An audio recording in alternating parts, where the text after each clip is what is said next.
नमस्कार, आप सभी का स्वागत है स्टार सिटी न्यूज़ में। मैं इस वक्त मौजूद हूं दिल्ली के राजेंद्र नगर विधानसभा में। इस वक्त हमारे साथ मौजूद है भारतीय जनता पार्टी के रामदास मलिक जी, और जैसे कि ये दिल्ली प्रदेश व्यापार प्रकोष्ठ के आज सह संयोजक हैं। आइए इनसे सीधी बात करते हैं। सबसे पहले मैं सर आपसे एक पहला सवाल करूँगा, जैसे आप जुड़े हैं इस राजनीति में, कब से आपकी जर्नी आज स्टार्ट हुई थी, कितना समय हो गया? मैं राजनीति से पीछे 40 साल से हूँ। जहाँ 45 साल हो गए। जनसंघ के टाइम से मैं राजनीति में हूँ। जनता पार्टी में मैं रहा, और जनता पार्टी में यहाँ का मैं युवा मोर्चे का प्रधान था डिस्ट्रिक्ट से। उसके बाद मैं मंत्री भी रहा। आज आप जैसे सर व्यापार प्रकोष्ठ के दिल्ली के अध्यक्ष हैं, तो व्यापार को लेके किस किस तरह की समस्या आती है? देखो, व्यापार किसी भी देश का आधार होता है। बिल्कुल सर। अगर व्यापार आपका कमज़ोर होगा, व्यापारी कमज़ोर होंगे, तो देश उन्नति नहीं कर सकता। बिल्कुल सर। उन्नति का मेन जो रीढ़ की हड्डी है देश की, आर्थिक चलाने की, इकोनॉमिक की, वो व्यापार है। बिल्कुल। व्यापारी को प्रोडक्शन आप हटाइए, व्यापारी को, जो व्यापारी है, अगर उसको आप सहूलियत नहीं देंगे, वो आगे नहीं बढ़ेगा, तो देश आगे नहीं बढ़ सकता जी। तो इसीलिए हम व्यापारियों की समस्याओं को देख रहे हैं, उनकी समस्याओं को उठा रहे हैं।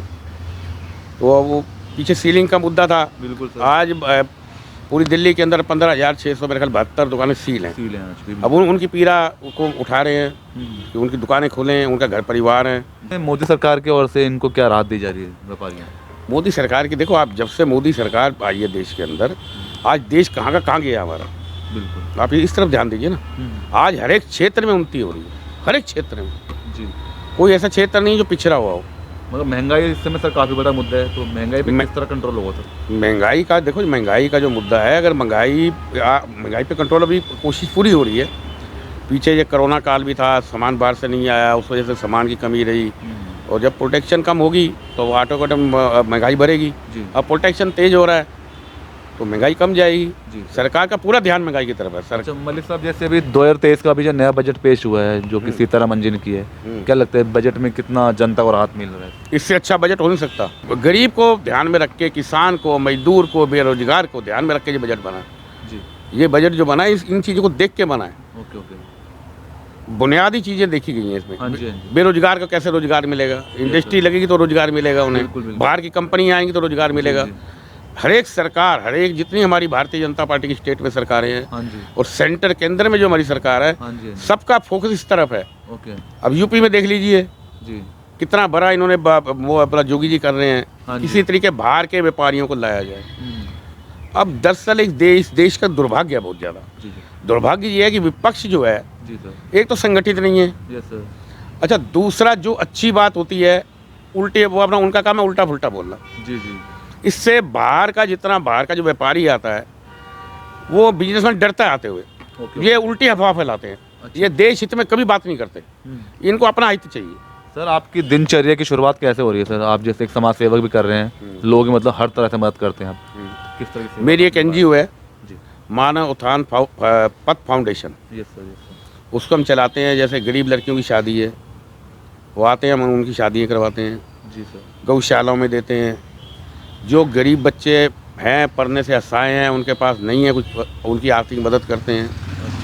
और जो एक दो हमने क्लिनिक को कह रखा, जो डॉक्टर MBBS अच्छे डॉक्टर, भाई अगर कोई गरीब व्यक्ति आता है तो आप उनको फ्री इलाज करो। तो क्लिनिक आपने गोद ले रखा है, वो किस नाम से क्लिनिक अपना? क्लिनिक कोचर क्लिनिक के नाम से। अच्छा, तो आपने गोद ले रखा उसको? हाँ, गोद। तो उसमें मतलब किसी तरह की मदद चाहिए तो उसमें आप तुरंत मिलेगी। आज आम आदमी पार्टी की सरकार है, दिल्ली में 8 साल हो गए हैं। जैसे आज हालात आप देख रहे हैं दिल्ली में, ट्रैफिक की व्यवस्था चरमारी हुई है। जो 15 मिनट का सफर है, आज वो 1 घंटे में तय होता है सर। तो आज के हालातों में क्या कहेंगे दिल्ली के? आज मेरा तो एक बड़ा भारी स्लोगन है, हमें तो बेईमानों की इतनी पहचान है, हमें तो बेईमानों की इतनी पहचान है, भोला भाला चेहरा और दिल बेईमान है। ये इन्होंने दिल्ली का नाश कर दिया। अब एक स्कूल नहीं बना, एक कोई हॉस्पिटल नहीं बना, कोई रोड नहीं बनी जी। इतनी गंदगी फैली है रोडों के ऊपर। आप देखिए क्या ट्रैफिक का ख्याल कर दिया। क्या कहते हैं, हम पेरिस बनाएंगे इसे, लंदन बनाएंगे इसे। जी। झूठ की पार्टी है इनका। शुरू से जो इनका ध्येय था, झूठ था, फरेब था, कपट था मन के अंदर। जी जी।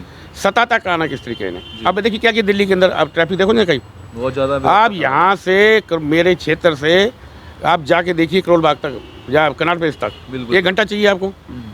देखो आप रोड अच्छी व्यवस्था होगी तो जब संचार अच्छा होगा बिल्कुल बिल्कुल सर, तो तभी तो देश उन्नति करेगा। बिल्कुल सर। और यहाँ तो लोग डरते हैं। और सच्चाई बताऊं, दिल्ली के लोग इतने ऐसे लोग हैं जो दिल्ली छोड़ के जाना चाहते हैं ट्रैफिक की वजह से। बिल्कुल सर। मगर सर जैसे केजरीवाल जी कहते हैं कि अगर हम जाते केंद्र के पास या एलजी के पास जाते हैं तो वो हमारी फाइलें रोक देते हैं सर कामों को लेके। अब ऐसा है कि देखिए, अपोजिशन में ये भी हैं, अपोजिशन में शीला जी की सरकार 15 साल चली यहाँ पर, बिल्कुल सर। वो तो आज तक कोई शिकायत नहीं की। अटल जी सेंटर में थे, यस सर। अटल जी प्रधानमंत्री थे देश के, तो शीला दीक्षित दिल्ली की मुख्यमंत्री थी। क्या देश ने तरक्की नहीं करी? क्या दिल्ली ने तरक्की नहीं करी? क्या आज तक 15 साल की हुकूमत के अंदर शीला दीक्षित ने कोई शिकायत नहीं करी? बिल्कुल। इनको तो एक मुद्दा चाहिए। मुद्दा क्या है? लड़ाई का मुद्दा। इनका मुद्दा क्या है? झूठ का मुद्दा, बेईमानी का मुद्दा, जी। मतलब गुमराह करना देश को। और कोई मुद्दा नहीं है इनका। कौन सी फाइल रुकी है? अब निगम में एक बात और अच्छी हुई है। पहले क्या था कि दिल्ली सरकार के पास जाता था सारा पैसा निगम के लिए, यस सर, यस सर। तो ये दबा के बैठ जाता था, एम्प्लॉइयों को तनख्वाह नहीं मिलती थी। नहीं मिल पा रहा। लेकिन अब केंद्र सरकार ने एक बहुत अच्छा कदम उठाया है। अब वो बाईपास खत्म कर दिया है। बाईपास जी। जैसे पहले गरीबों के पास धन नहीं पहुंचता था, हाँ नहीं पहुंचता था, यस सर। किसानों के पास नहीं पहुंचता था, अब सीधी व्यवस्था की गई है। उसी प्रकार अब ये किया गया है कि जो सीधा पैसा है सेंटर से एमसीडी में आएगा, ना कि विधानसभा की दिल्ली सरकार के माध्यम से। अच्छा सर, एक सवाल हो रहा है, जैसे मेयर चुनाव होने 3 बार टाल दिए गए चुनाव, कहाँ अड़चने आ रही हैं या बीजेपी चुनाव नहीं होने दे रही सर, क्या वजह मानते हैं? ऐसा कुछ नहीं है, आम आदमी पार्टी आरोप लगा रही है सर। ऐसा कुछ नहीं है। इनके अंदर ऐसे भगदड़ मची हुई है, इनके अंदर भगदड़ मची हुई है अपनी। और सच्चाई ये है, हम चाहते हैं गलती से कहीं हमारा मेयर ना बन जाए, अच्छा, इतनी भगदड़ है इनके अंदर। Okay sir. चुनाव में अब 2024 में चुनाव आ रहे हैं एमपी के, क्या लगता है आपको इस बार 500 से ऊपर सीटें आ रही हैं उन पर? 500 से ऊपर। राहुल गांधी जी सर कर रहे हैं भारत जोड़ो यात्रा, इससे कुछ वो effect? भारत जोड़ो नहीं, भारत तोड़ो यात्रा कर रहे हैं। भारत तोड़ो यात्रा भारत तोड़ दो, पहले तोड़ दिया। वो उधर गए नहीं, असम साइड गए नहीं, कहीं गए नहीं, वो कहाँ गए हैं वो? उनका यात्रा भारत तोड़ो, उनका काम जो पहले था, पहले भी तोड़ना था। समुदायों में अपना धर्म इसमें सारे के अंदर फूट डलवाते थे। उनका एक नीति है, फूट डालो राज करो। अब वो नहीं होता, अब जनता समझदार है, अच्छा, देश जवान है। अब बिल्कुल देश जवानी पे जा रहा है, पूरे आगे बढ़। कौन है? कोई नहीं देगा इनको कुछ नहीं। मैं कोई केजरीवाल की तरह सहन करने वाला भविष्यवक्ता नहीं हूँ, लेकिन हम पूरे प्रदेशों में घूम रहे हैं, हम हर एक व्यक्ति से मिल रहे हैं, हम हर एक व्यक्ति की आत्मा को पहचान रहे हैं, टट्टों ने खुश है हर एक व्यक्ति। ओके ओके, आज देखो किसानों को सीधा, गरीब किसान को पैसा पहुंच रहा है। बिल्कुल। अब दिल्ली के अंदर क्या किया इन्होंने? स्वास्थ्य सेवा में क्या कर दिया? अब रोक रखा ना पैसा, जो 5 लाख की जो पॉलिसी मिलनी थी उसको रोक दिया इसने। बिल्कुल, और राज्यों में सर लागू है। और इसने रोक, या तो कांग्रेस वालों ने रोका हुआ है, कई स्टेटों में रोका है, बंगाल में रोका हुआ है, बिल्कुल सर। दिल्ली में रुका हुआ है। अब क्यों रोका तुमने? जी, अरे वो पैसा गरीब के पास जाना है, उसका इलाज होगा। बिल्कुल। लेकिन इनका मकसद ये है कि वो पैसा जाएगा तो वोट हमारे से खिसक जाएगा। ओके सर, आप जैसे राजनीति और जहाँ से आप समाज सेवा कर रहे हैं, तो कुछ आगे की प्लानिंग्स, कुछ आपने आगे का कुछ सोचा था? अब आगे की प्लानिंग देखो जी, ऐसा है, हमें सबसे पहले तो हमारी ये टारगेट दिल्ली है। दिल्ली से इसको अब केजरीवाल से छुटकारा दिलवाना है। केजरीवाल जी जो कर रहे हैं, जो दिल्ली का नाश हुआ है, हर एक हमारी आत्मा बहुत दुखी है, कुछ नहीं हो रहा। किस तरह से छुटकारा पाएंगे सर केजरीवाल? छुटकारा बाद जनता को जागरूक करेंगे, और जनता जागरूक अभी आपके चुनाव में देखिए। आर.डी. मलिक जी, और एक छोटा सा कोई अपील अपनी जनता में, अब जैसे शिवरात्रि आ रही है, होली आ रहा है, तो इस पे कोई मैसेज? तो मेरा तो यही मैसेज है, अब शिवरात्रि आ रही है, मंदिर भी बन रहा है, तो अब वहाँ सब कुछ अच्छा हो रहा है, और होली के अंदर मिलन होना चाहिए। और एक संकल्प ले, मैं तो दिल्ली की जनता से कहूँगा, वो तो संकल्प ले लिया लोकसभा का लोगों ने जी सर, कि लोकसभा के अंदर मोदी जी की सरकार 500 से ऊपर लोकसभा पर सीटें ला रही है।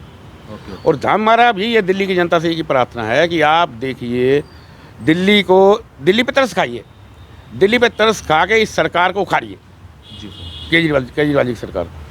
अब मंत्री इनके जेल में, जी, कोई इनका रेल में, क्या काम हो रहा है?